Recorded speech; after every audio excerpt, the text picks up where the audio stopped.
In this session we're going to cover payment types in Store Manager. So we'll go ahead and click on the General Ledger menu item and payment types. Okay, the payment types table holds the information when you take a payment from a customer, whether that payment is point of sale or if they're paying an account.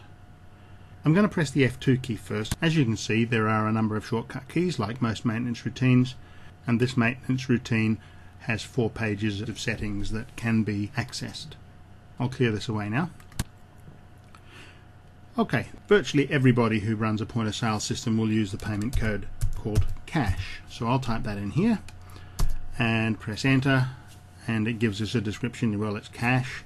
It indicates where in the general ledger any cash will be posted, and if there was a merchant code related to cash or supplier related to it, then we would fill these items in as well.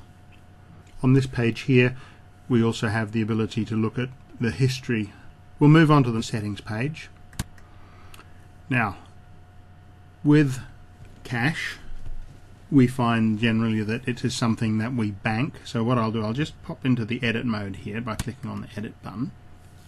It will make this easier for you to see on the video.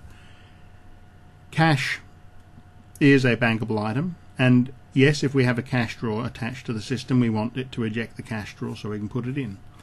There is no authorization required when cash is being taken, and there are no details that we need to get from the customer. It's not an FPOS item. Cash out doesn't even apply, and yes, change obviously with cash is allowed. It's not a check, it's not a trade-in, and it's not a gift voucher, and yes, it can be a petty cash item. Cash does not have a product associated with it. There are no things like floor limits or minimum amounts for cash, discount rates. Exchange rates could apply if this was cash of a different currency, but in this instance it isn't. The other thing is that you can have a from date and a to date relating to payment types, especially if your payment type was some form of voucher that didn't become valid until such and such a date, and after a certain date it also expired. Okay, the prompts page here, I'll click on it, gives us up to 9 possible prompt lines when the method of payment is taken. Now with cash you wouldn't have anything at all that needed to be asked of the customer at the time, so therefore we won't put anything in. The activity page at the moment will be blank because there have been no payments taken. The activity page will be covered in depth in a later training session. I'll go ahead now and cancel any changes I may have made on this one, and we'll go and have a look at FPOS. So if we type in FPOS and press enter, there again you can see in this case the general ledger account is a different account. And in the settings page, I'll just click into edit again, you'll see that there is a different set of parameters for FPOS than there was for cash. You'll see that yes, it is a bankable item because that is something that goes through to the bank and then would be reflected on the bank statement, so you would want to record on that. Yes, you want to eject the drawer because you generally get an FPOS slip that you would put in the cash drawer. With FPOS, because it is a card-based system, you do need to get authorization. That means that the system will ask you to swipe the card and go through the normal FPOS procedure. You don't need to get any details from the customer, and yes, because it is an FPOS item, we mark this as yes.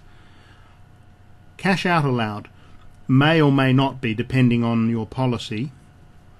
You may have it set to yes, which allows you to give cash out, or you may have it set to no. That's just a personal preference for your business.